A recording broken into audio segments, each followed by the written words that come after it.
What's going on, designers and decorators? It's Timothy. I hope you're doing fantastic. Something's on my mind, and this episode's gonna be really interesting because I get asked this quite a lot, and it's actually really frustrating when I get this question because when you look at it in a different perspective, it's such a funny question, but it gets asked so frequently that I feel that I need to make this episode because I'm pretty sure there's a lot of you who are listening who have had this same question, and I really feel like it will help you. So, the question that I get asked all the time is how I have this specific scope of work for my project. How the fuck do I charge for it? And it's such a loaded question. It's actually a really silly question because at the end of the day, you have to look at this on two perspectives. Number one, it's your business. Charge whatever you feel is fair. Charge whatever you feel that you can get for that project. And I know that there's some people who would yell at me for saying that, but it's God's honest truth. If you have a business, there's no one under the sun that should tell you, oh, charge 175 an hour, or oh, charge the same thing that Joe Schmo in your same city is charging. No, it's not, because if you go to like a cardiologist in your city, and that cardiologist is going to charge your insurance one rate, and you go to another cardiologist in the same exact city, that cardiologist is going to charge a whole different rate. Every single person under the sun on this planet is free to charge whatever their heart desires. If you feel like the project is a situation of like, oh, I'm going to have to hold my client's hand more, then maybe charge a little bit more. Or if you're comfortable charging less than what Joe Schmo is charging down the road, then great, charge a little less. Charge whatever you feel like your heart desires for that project. Now, one thing I'm going to say is if you were to put this in a different perspective of, if you overheard your doctor, for example, if you're at because I already went on the doctor level, so I'm just going to continue on that path here for this example. But if you were at the doctor's office and you walk out of the exam room and you overhear your doctor talking to your nurse, what should I charge this guy in room 3, knowing damn well you were just in room 3? Like, what would your reaction be if you heard a doctor ask a nurse that? Like, what should I charge this client? It's such a silly thing to think about, but it's so true. What if your client overheard you? What should I charge this client? So it's really important to understand that you can charge whatever you want. There is no Bible in this industry that says you have to charge a specific way. You could charge whatever way you want. You can come up with your own fucking way to charge clients. If you want to charge your clients through cryptocurrency, you charge your clients through crypto. If you want to charge your clients through a trade, like, hey, I'll do your living room if you give me, 5-hour massage because you're a masseuse, then do that. That's all your prerogative as a designer. So now shifting gears a little bit. If you are someone who really needs to understand that, the best way, and this is something that I have done myself, the best way to figure this out is to do a mock project on your own and try to figure out how long it's going to take you to do something. So if the project has a varying scope, let's say, kitchen renovation and selecting furniture for a living room and a dining room and so on and so forth, figure out of that whole scope of work, what's the most complex for you? What are you less confident about? And do a little mock project of it and try to figure out how long it's going to take you to actually do it and charge based off of that. Now, if you're asking how much you should charge per hour, that's still up to you. That's 100% up to you. If you want to charge 125 an hour, or if you feel like the last project you charged too little, then incrementally increase it until you get a client that says, nope, you're too expensive. Then you know exactly based on the clientele you're getting that you shouldn't go above a certain amount because now you're getting pushback about that amount. So when you're doing this mock project, hypothetically saying, I really suck at, doing kids rooms, which I do. I absolutely hate designing kids rooms. I'm the worst at it. I take a really long time because I just can't do it. So I wound up hiring out for it. But when I needed to understand how long it would take me before I knew I should hire out for it, I did a little mock project. So this is exactly what I did. You write down on a piece of paper all different styles: mid-century modern, contemporary, traditional, transitional, eclectic, and you put those in a hat.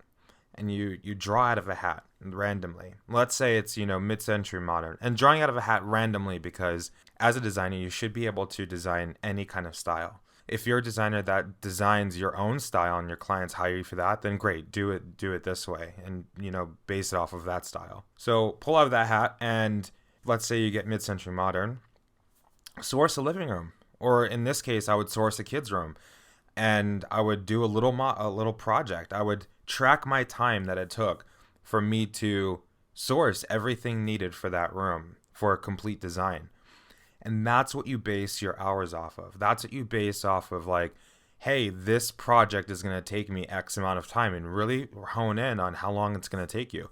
If you're charging an hourly rate, it's going to be harder because now you're also relying on your clients not being very decisive, or maybe they are being decisive. But, hourly rates are much, much harder because it's like kind of pay as you go with your clients. So you don't necessarily need to worry about that unless you're giving your client a specific, budget to work with on that hourly rate. Let's say, you have to tell your client, hey, I charge $150 an hour, but it's going to take me, 40, 50 hours to do this project.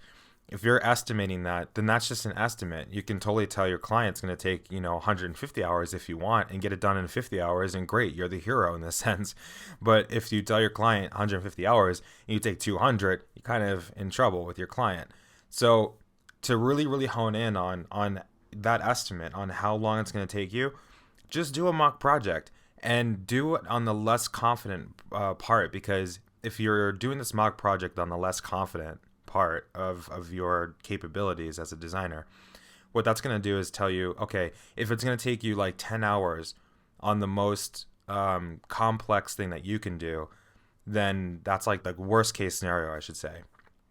Best case scenario is you are doing one that you're very confident in, and you know exactly how long it's going to take you, even without doing the mock project. And that's where you need to get to as a designer. You need to get to a point where you can look at a room, understand the scope, and be like, yep, it'll take me as a designer, 15 hours to design this room. Forget about how long it's going to take the client to decide, because at the end of the day, if the client doesn't like what you're presenting, you're going to have to go into revisions anyway. But you're talking about how long it's going to take you to actually design a room or design a space. Long story short, you really have to understand that no one can tell you how much you should charge. You shouldn't ask people how much you should charge. This is you. You charge how you feel that you should charge. If you feel like it's something that you really don't want to make a decision on, then I'm honestly inclined to say that you shouldn't be making that decision. And perhaps maybe you shouldn't own a business. I don't know. As harsh as that sounds, you really that's part of owning a business, right?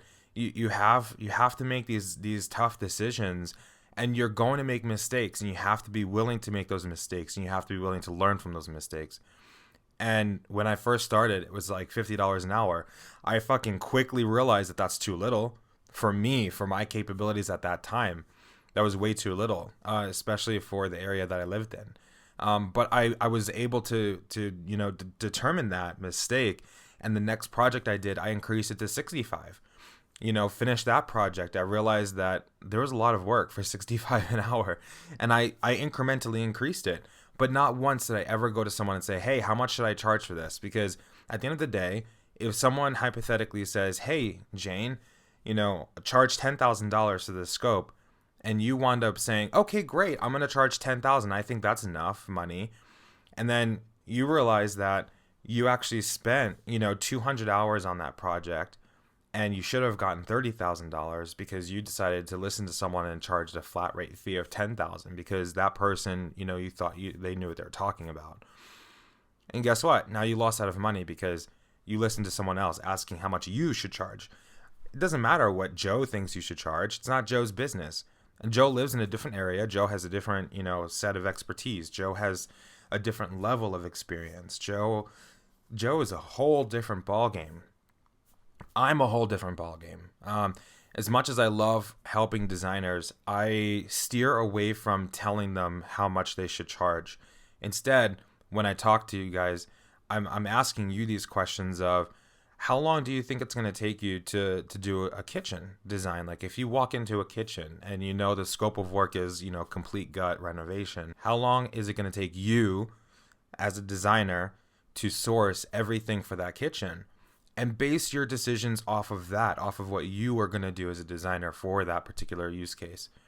But don't go asking other people what you should charge, because it's not doing you any favors whatsoever. And it's only actually going to cause you to have more headache, because I see it all the time in Facebook groups where people are asking what they should charge and they're listening to other people. And then there's issues because now there's like 50 different people chiming in saying you should charge 10,000, you should charge 8,000. Well, okay, how does that help you as a designer?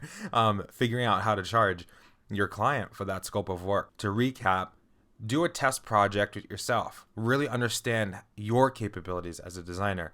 Understand how long it's going to take you to design a standard average room. And this I would do for every type of room, a living room, a dining room. And every room is going to be different. You could be much stronger and much faster sourcing products for a dining room and designing a dining room than you would be a bedroom. Or, a kid's room like myself, where I take forever because I don't like kids' rooms, period. My strengths are kitchen and bath. Like a kitchen I can knock out, and like from start to finish, I can knock out a kitchen, including project management, in about 45 hours. But that doesn't mean you're going to. So if I'm basing, what I would charge for that, it's not going to be the same as you. Moral of the story is don't listen to other people. This is your business. You could charge whatever your heart desires. If your client feels it's too much, then lower it for your client and go into that negotiation until you find a happy medium that you're happy and your client's happy. That's the beauty of owning a business. Thanks so much for listening. Take care, guys. Bye-bye.